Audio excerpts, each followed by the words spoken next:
महाराज श्री, मैंने कल प्रश्न किया था, तो आज में कोई प्रश्न या कोई मेरी शंका नहीं है।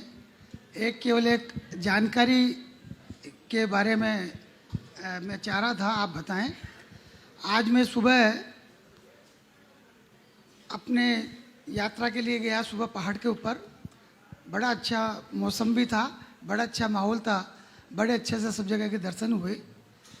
मैं ये जानना चाह रहा था महाराज श्री कि ये जो जितनी टोंक अपने 24 तीर्थंकरों की वहाँ पर बनी हुई है और मंदिर बनी हुई है, ये कब से बनी हुई है और इसका बनाने का विचार किसके दिमाग में आया? मेरे को हो सकता है लोगों को ज़्यादा जानकारी होगी, मेरे को इसकी जानकारी नहीं है।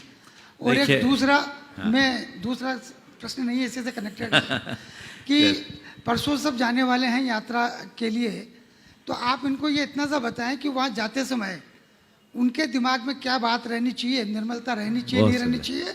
साथ में श्लोक अपना जो अर्घ का है, वो किताबें यहाँ से उपलब्ध होगी, वो बोलने से, और वहाँ भी लिखे हुए हैं, तो बोलने से मन में कितनी निर्मलता आती है, कितने करोड़ों मुनि मोक्ष गए हैं और उसका क्या पुण्य सबको मिलने वाला है और आगे क्या आत्मसात करने वाले हैं, ये दोनों चीज़ें की जानकारी। बहुत ही अच्छा सवाल आपने खड़ा किया है, सबके लिए उपयोगी है।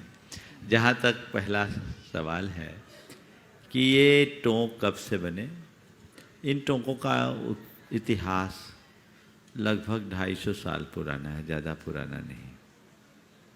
और इनके विषय में ऐसा कहा जाता है कि एक बार कोई भट्टारक जी या यति जी आए, एक किंवदंती है, उन्होंने 20 तीर्थंकरों के नाम की पर्ची उड़ाई मंत्र पढ़कर, और जो पर्ची जहाँ गिर गई वहाँ से उन भगवान की टोंक बना दी गई।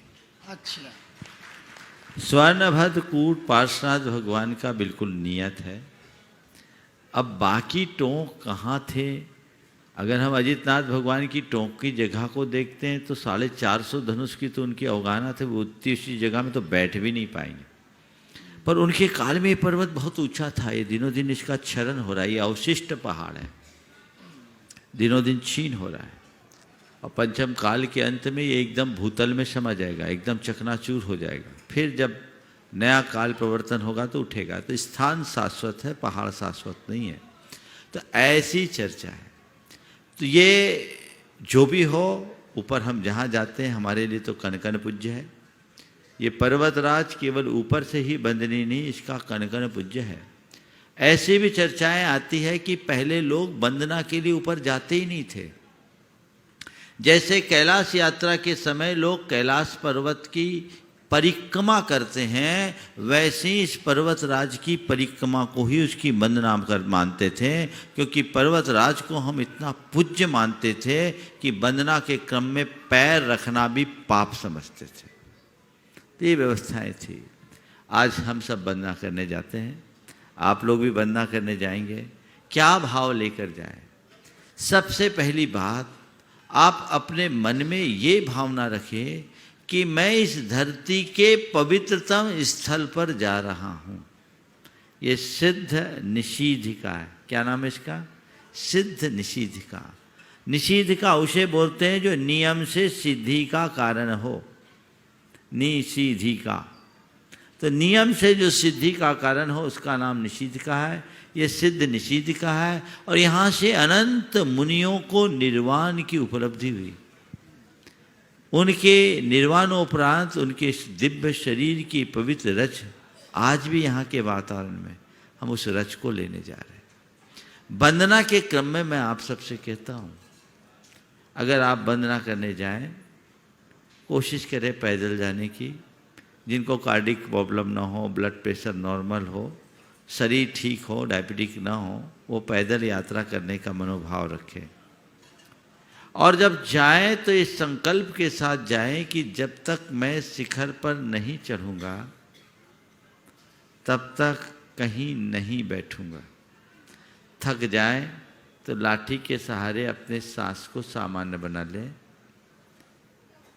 और अपनी चाल में चले, किसी दूसरे से होड़ न करें।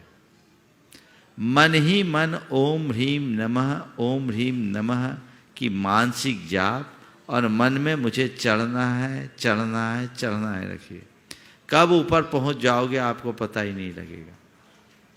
और जब टोकों में जाएं, टोक पूजा की पुस्तक है, उन अर्घों को पढ़े और उन चरणों में हाथ रखे, आंखें बंद करे, कुछ पल के लिए भगवान की छवि को स्मरण करे और ये भाव रखे, हे प्रभु आप तो मुक्ति को प्राप्त कर गए, आपकी वह पवित्र रज यहाँ है, वो मुझे प्राप्त हो और मेरी आत्मा में ऐसी ऊर्जा और पात्रता प्रकट हो कि मैं भी आपकी तरह इस संसार के आवागमन से मुक्त हो जाऊं।